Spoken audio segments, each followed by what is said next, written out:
Friends, welcome to defence matrix. तो जैसा कि हम जानते हैं, इंडियन एयरफोर्स द्वारा RFI निकाली गई थी मीडियम कैटेगरी के ट्रांसपोर्ट एयरक्राफ्ट को एक्वायर करने के लिए, जो कि 30 टन क्लास कैटेगरी के होने वाले थे। तो इस कैटेगरी में कुछ मुख्य ट्रांसपोर्ट एयरक्राफ्ट जो आते हैं, इसमें एम्ब्रेयर का C390 है, एयरबस A400M है, लॉकहीड मार्टिन का C130J सुपर हरक्यूलीज है और जापानीज कावासाकी C2 है। तो ये चीज़ हम जानते हैं कि एम्ब्रेयर द्वारा पेश किया जा रहा है अपना C390 और इसको लेकर कई बार एम्ब्रेयर की साइट से ये न्यूज़ निकलकर सामने आई है कि वो इन प्लेटफॉर्म को इंडिया में बनाने के लिए तैयार है, साथ ही साथ वो इसको पिच भी कर रहे हैं। वहीं पर अब जो रिपोर्ट आ रही है वो एयरबस के प्रपोजल को लेकर भी आ रही है। तो ये चीज़ हम जानते हैं कि इंडिया द्वारा एयरबस के C295 एयरक्राफ्ट जो हैं ये रिसीव किए जा रहे हैं। हमारे पायलट्स की ट्रेनिंग भी हो चुकी है और कुछ ही दिनों में ये एयरक्राफ्ट इंडियन एयरफोर्स के साथ फ्लाई कर रहे होंगे।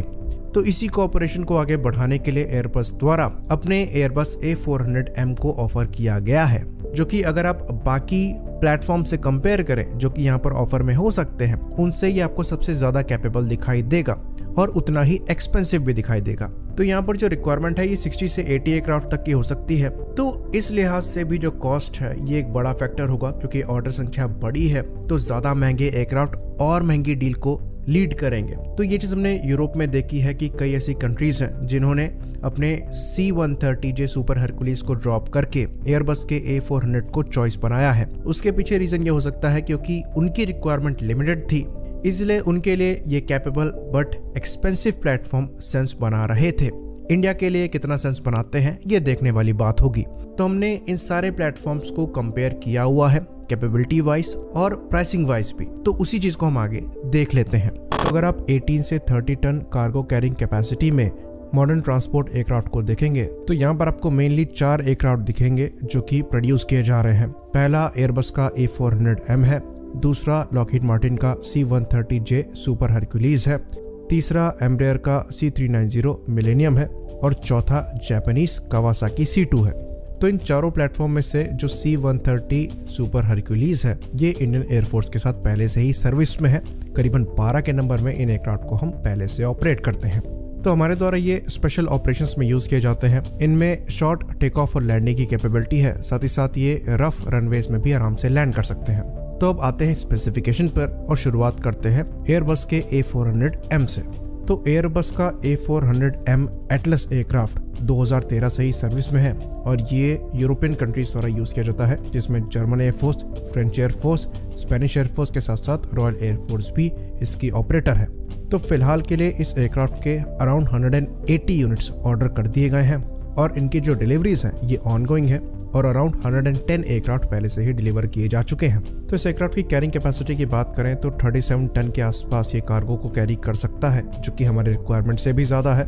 और यहाँ पर आपको मैक्सिमम पेलोड के साथ जो रेंज है ये 3300 किलोमीटर की मिल जाती है और जो सर्विस एल्टीट्यूड है ये आपको मैक्सिमम 40,000 फीट की मिल जाती है, जो कि करीबन 12,200 मीटर के आसपास की है। तो यहाँ पर करीबन 4 टर्बोप्रॉप इंजन यूज़ होते हैं जो कि 11,000 हॉर्स पावर प्रोड्यूस करने में सक्षम है। तो सर्वाइबिलिटी यहाँ पर इस एयरक्राफ्ट की ज़्यादा बेहतर है। मैक्सिमम स्पीड आपको यहाँ पर अराउंड 800 किलोमीटर पर आवर के आसपास की मिल जाती है और ये उसी स्पीड पर क्रूज भी कर सकता है।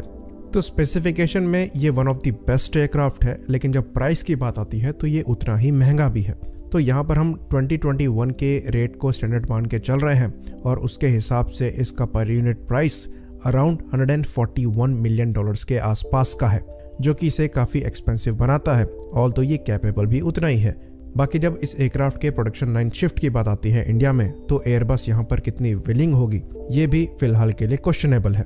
ऑल्दो एयरबस का एक एयरक्राफ्ट हम अपनी कंट्री में ही बना रहे हैं जो कि C295 है, तो एयरबस की प्रेजेंस इंडिया में पहले से ही एग्जिस्ट करती है। बाकी क्योंकि ऑर्डर संख्या यहाँ पर 40 से 80 हो सकती है, तो एयरबस का इंटरेस्ट जो है यहाँ पर ज़रूर आएगा। अगले प्लेटफॉर्म की बात करें तो यहाँ पर जो कंटेंडर है ये जापानीज कावासाकी C2 है। इसे हम बेबी ग्लोबमास्टर भी कह देते हैं। तो ये दिखने में C-17 ग्लोबमास्टर 3 की तरह दिखता है, पर उससे साइज में काफ़ी छोटा है।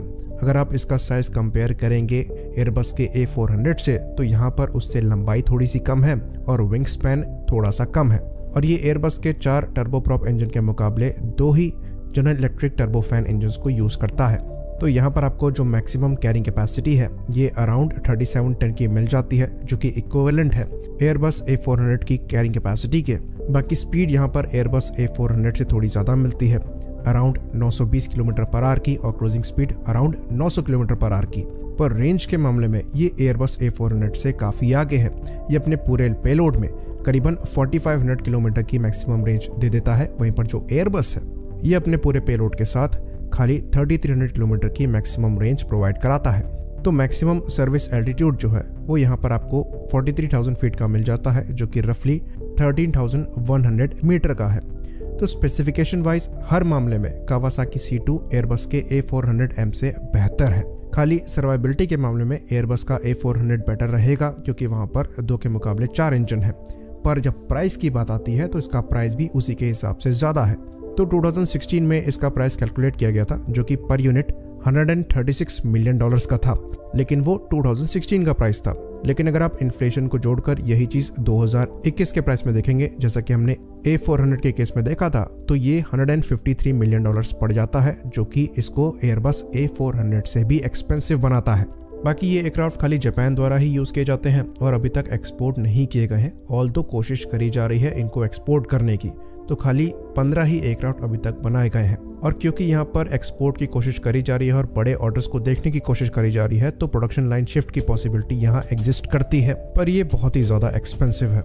बाकी मूव करते हैं अगले एयरक्राफ्ट पर।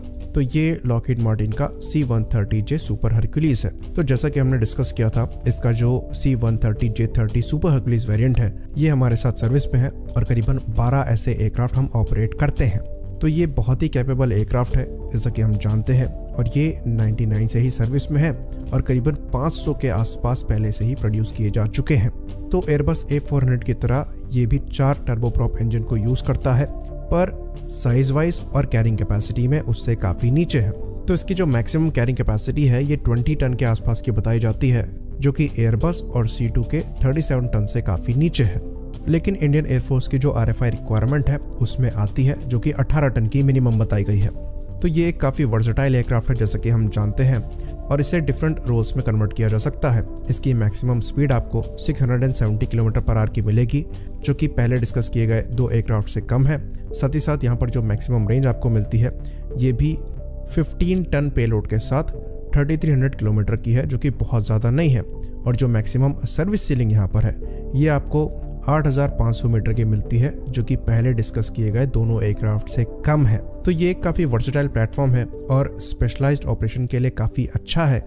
लेकिन अगर आप कार्गो ट्रांसपोर्ट एयरक्राफ्ट के तौर पर इसे देख रहे हैं तो यहाँ पर इसकी परफॉर्मेंस बहुत ज़्यादा इंप्रेसिव नहीं रहेगी। वहीं पर प्राइस की बात करें तो 2017 में इसका प्राइस अराउंड $75.5 मिलियन पर पीस बताया गया था, जो कि 2021 में बढ़कर $85 मिलियन का हो जाता है, जो कि पहले 2 एयरक्राफ्ट हमने डिस्कस किए उनसे काफ़ी कम है। बाकी प्रोडक्शन लाइन शिफ्ट की यहाँ पर पॉसिबिलिटी एग्जिस्ट करती है, क्योंकि इसके कुछ पार्ट्स पहले से ही इंडिया में बनाए जाते हैं। तो अब यहाँ से मूव करते हैं अपने लास्ट एयरक्राफ्ट पर, जिसकी पॉसिबिलिटी सबसे ज़्यादा नज़र आती है। तो ये एम्ब्रेयर का C390 मिलेनियम एयरक्राफ्ट है। इस पर हम डिटेल में भी वीडियो बना चुके हैं। तो एम्ब्रेयर द्वारा ये चीज़ पास्ट में कोट करी गई है कि वो इंडिया के साथ बातचीत कर रहे हैं इस एयरक्राफ्ट की प्रोडक्शन लाइन को इंडिया में शिफ्ट करने के लिए पहले से ही। तो 2019 से ही ये एयरक्राफ्ट सर्विस में है और खाली 8 ही एयरक्राफ्ट अभी तक ये बनाए गए हैं। तो इसकी जो मैक्सिमम स्पीड है ये 988 किलोमीटर पर आवर की बताई जाती है, और जो क्रूजिंग स्पीड है ये ऑलमोस्ट 900 किलोमीटर पर आवर की है। तो स्पीड के मामले में इसकी परफॉर्मेंस कावासाकी C2 से कंपैरेबल है। पर साइज में ये एयरक्राफ्ट एक्चुअली एयरबस A400 और कावासाकी C2 से छोटा है, वहीं पर कंपैरेबल है C-130 सुपर हरक्यूलिस के। तो यहाँ पर आपको जो मैक्सिमम कैरिंग कैपेसिटी मिलती है ये अराउंड 26 टन की है, जो कि C-130J सुपर हरक्यूलिस से ज़्यादा है और एयरबस A400 और कावासाकी C2 से कम है। लेकिन इंडियन एयरफोर्स की रिक्वायरमेंट पर फिट बैठती है, जो कि 18 से 30 टन की मांगी गई है।